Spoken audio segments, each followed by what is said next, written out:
Hey YouTube, in this video I'm going to give a short tutorial on How Can You Mend a Broken Heart by Al Green. This song was actually first written and recorded by the Bee Gees, if I'm not mistaken, but Al Green recorded his arrangement on his 1972 album Let's Stay Together. Check out the description box below for a link to Al Green's arrangement. Teeny Hodges is playing guitar on this song, and he's one of those players that you probably listened to on a lot of Memphis recordings from the 1970s, but you didn't know you were listening to him. So anyhow, let's get tuned up and let's get started. So first we're going to go over the chords that we're going to use in this song. The main chord that you're going to be using a lot is an E major 7 with the root on the A string, 7th fret. I'm not going to spend a lot of time going over where my fingers are for these chords. I'm assuming you have a basic knowledge of chords and bar chords. So if you have comments or questions about things, either leave them in the comments box or shoot me a message on Facebook or YouTube inbox. So again, that's E major 7. You're also going to have an F sharp minor. This voicing is not the full bar chord there. Your root is on the D string to stay out of the way for the bass player and organ to do their low stuff, because all of that would be really muddy if everybody's playing big full bar chords. So again, F sharp minor. You're also going to be playing an F sharp minor 7 without the 5th in the bass. So you're still going to play that note, so keeping that low area, but you're not going to put that in there. So it's not going to be a full, it's more of this. Some people might tell you in other videos on YouTube to play the full chord because it makes the doing the little embellishments easier. But if you don't want to do the embellishments, you don't have to. So that's an F sharp minor 7. You're also going to play a G sharp minor 7.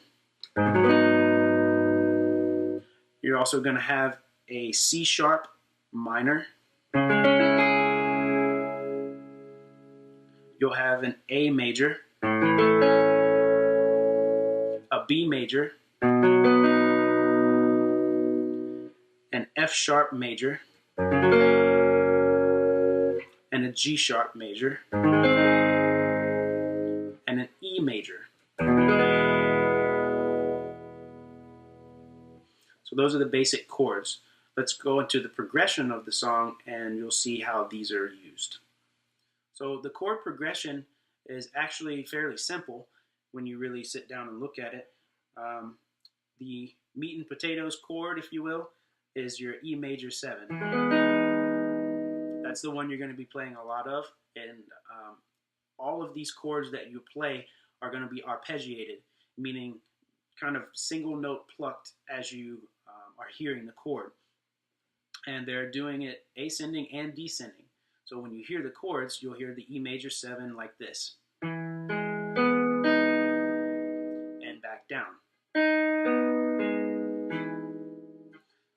In context.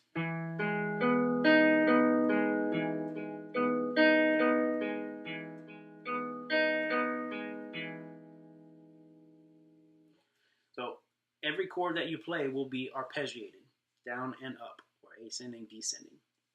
Teeny Hodges does this really cleanly. It's really nice, great timing. Anyhow, going back into the chord progression. So you'll have an E major 7, arpeggiated. Now I apologize for my timing, not playing with the metronome here. To an F sharp minor.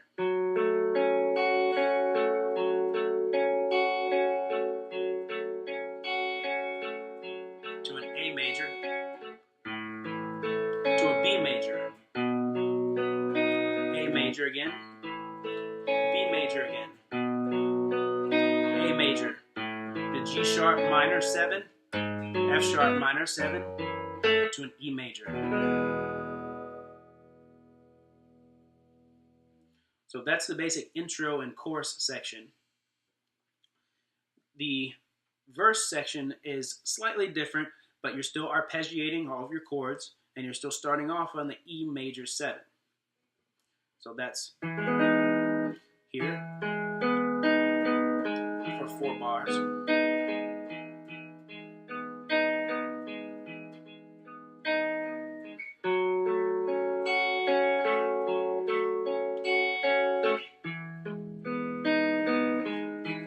Now this is where it gets different. After you play that after you play that E major 7 for the second time there with 2 bars, you're going to go to a G sharp major.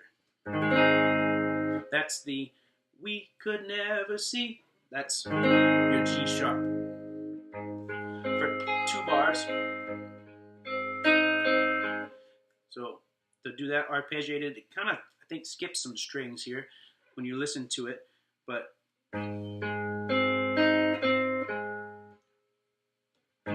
that sounded right.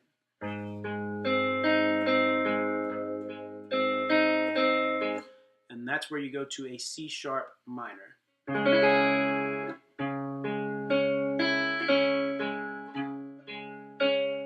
an F sharp minor, or excuse me, F sharp major.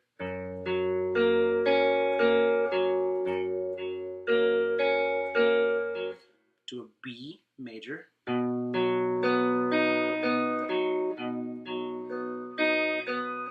Rest. Now, in context, it basically sounds like this. And again, I don't have a metronome going, so apologize for the timing.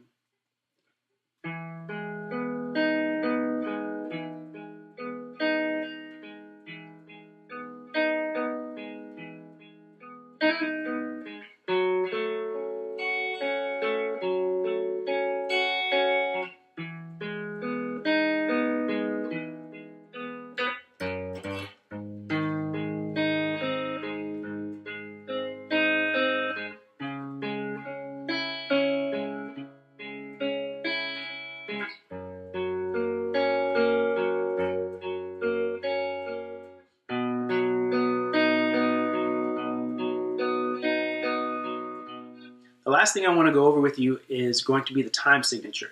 This song is written in 6/8 time, meaning that there's 6 notes or 6 beats per measure, and that goes along with the arpeggiated chords. So when you do 1, 2, 3, 4, 5, 6, 1, 2, 3, 4, 5, 6, 1, 2, 3, 4, 5, 6.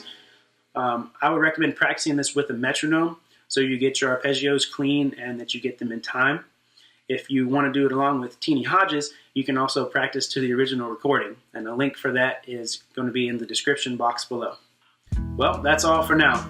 Don't forget to leave your comments below, click the like button, click here to subscribe, and follow me on Facebook. All right, take care.